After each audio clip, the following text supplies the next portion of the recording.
Recently, I got a comment from Paul, Black Sheep Researcher, and he said that I should look into Ubisoft and their logos. That was a really good recommendation. So one of the logos, I forgot what year it was, it definitely looks like these plasma balls, and I've spoken about these before. In 2011, they had this one. Then it has a little circle in the middle, and it does remind me of Coraline. It's the same colors, blue, purple, and green. And then it morphed into that. That's a CERN portal. And in 2004, they started using the spiral symbol. So afterwards, it turned into that, which is a Stargate. All the chevrons are locked into place. This is one of the little reliefs of Tanit. She's up there, she's got wings, it looks like a rainbow above her head. And in the noughties, Ubisoft had this rainbow thing, and it's in sections, just like on that little steel there. In 2009, they did a snow logo, which I think is interesting because the Norway spiral anomaly happened in December 2009. 2008, the Prince of Persia, it's a crescent moon that morphed into this spiral symbol. That's their symbol. The Ubisoft symbol is the Norway spiral. It's a portal. There's another one. It's got two hands on either side. Looks like something coming out of the television. This one I think looks like a radio board, which I've mentioned before. And this one looks a lot like the Tibetan sand art. And in the flowers there's little mountains, which reminded me of Mount Sumeru, which I think is a virtual reality projection machine. And the spiral in the middle looks like a rose, which is Ishtar's symbol. Do you see the cats around here? Looks like Ishtar's lion. And Watch Dogs, it had hands coming out of a portal and really quickly flashed to the Grim Reaper.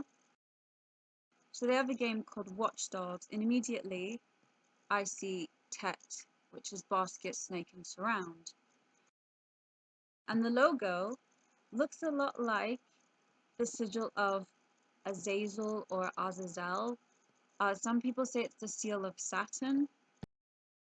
Azazel, aka Zazel, Shemyaza, Shamash, Babylonian, Utu, Sumerian, the Shining One. And what did they call the Watchers in the Nephilim? The Shining Ones. He's also called Shamash and Babar. There was a cartoon called Babar, green, red, and blue portal opening colors, with the doves up there and the butterflies underneath.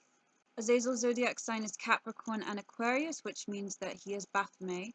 And this is something that they seem to either be worshipping or paying some sort of homage to this entity or this energy. And the planet is Saturn, and then it's 1 to 10, which I've spoken about before. His symbol is the eagle and the scorpion. There's the eagle-headed people. From High Priestess Maxine, says she knows Azazel well and is very close to him.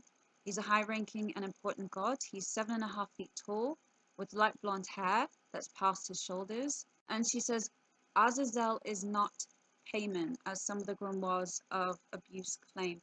I've not seen this film Hereditary, but apparently they were doing sacrifices to an entity called Haman. The watchdog is wearing dark colors. He's got a brimmed hat.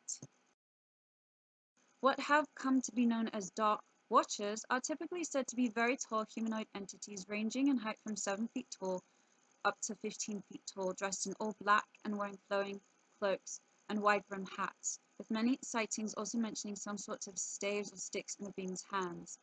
Such bizarre entities have been reported for centuries, with the accounts supposedly traced back to at least the native Chumash tribe of the central coast of California and the Channel Islands, who apparently had a rich tradition and lore on these beings and called them the Old Ones.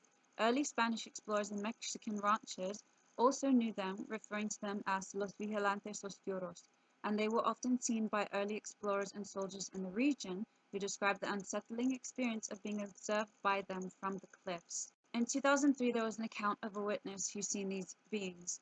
He said they were coming home from San Juan Bautista Colista's side when we saw a very large dark figure standing at the edge of the mountains, which is extremely weird since I've never seen anyone cross over the barbed wire fence. From a distance I thought it was a condor, but when I got closer it stood almost over 10 feet tall.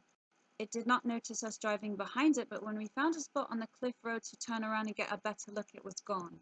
It seems that this is a phenomenon for which there are no clear answers, and those enigmatic tall beings dressed in dark upon the cliffs and ridges of these mountains at twilight remain a baffling mystery.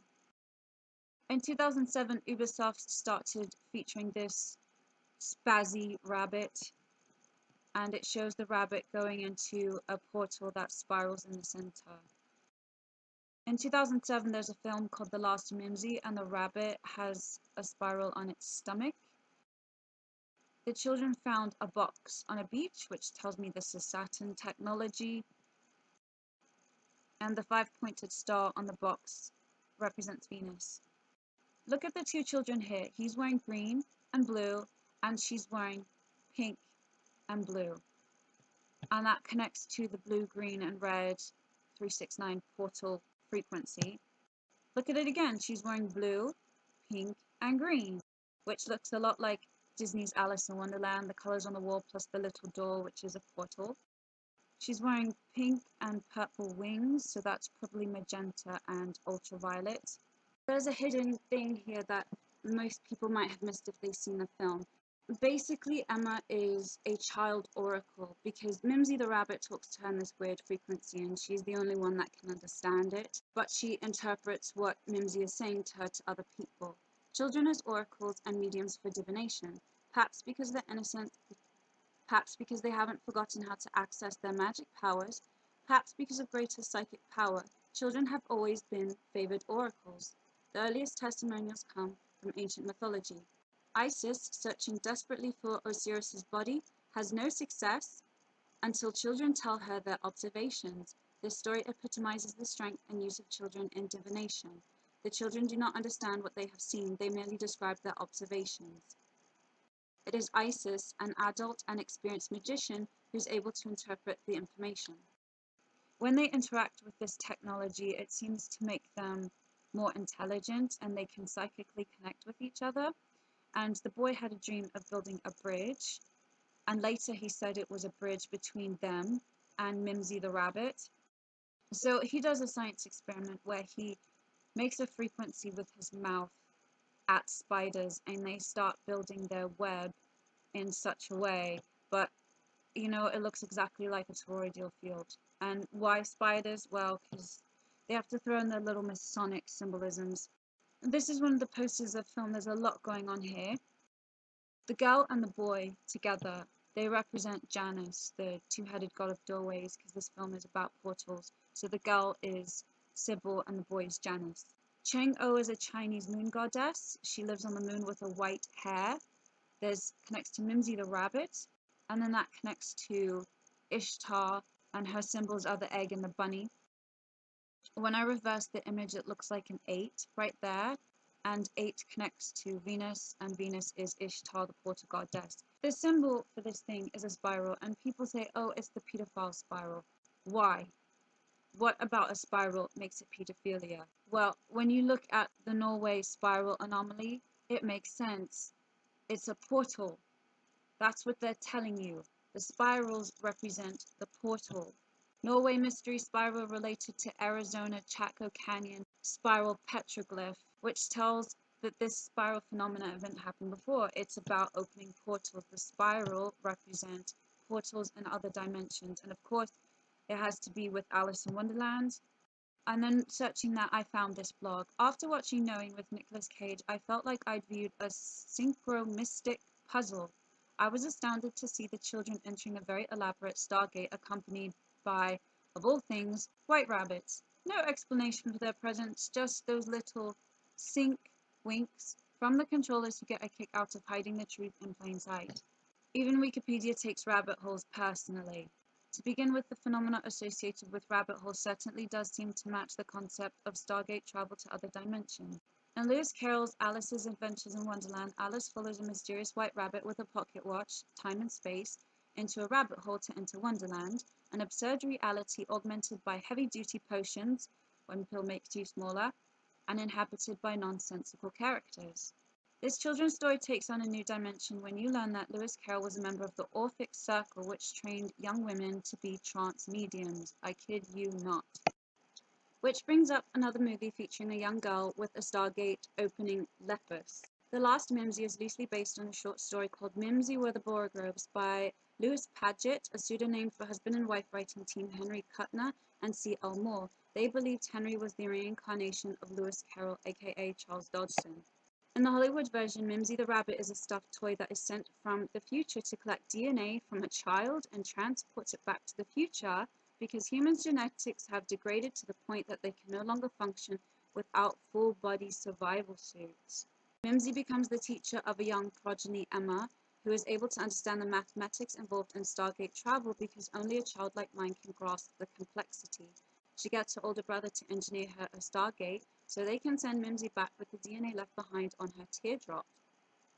Kinda sappy, but we get the point. The rabbit is programmed to be a messenger between the worlds. In the film, the military got involved and they did a scan of the rabbit, which looks strangely like the Ubisoft logo. The rabbit has the little circle on its stomach, which is a portal. In the original story, however, Mimsy simply helps the children discover the formula encoded in the Lewis Carroll story, so they were able to transport themselves through the Stargate that they create.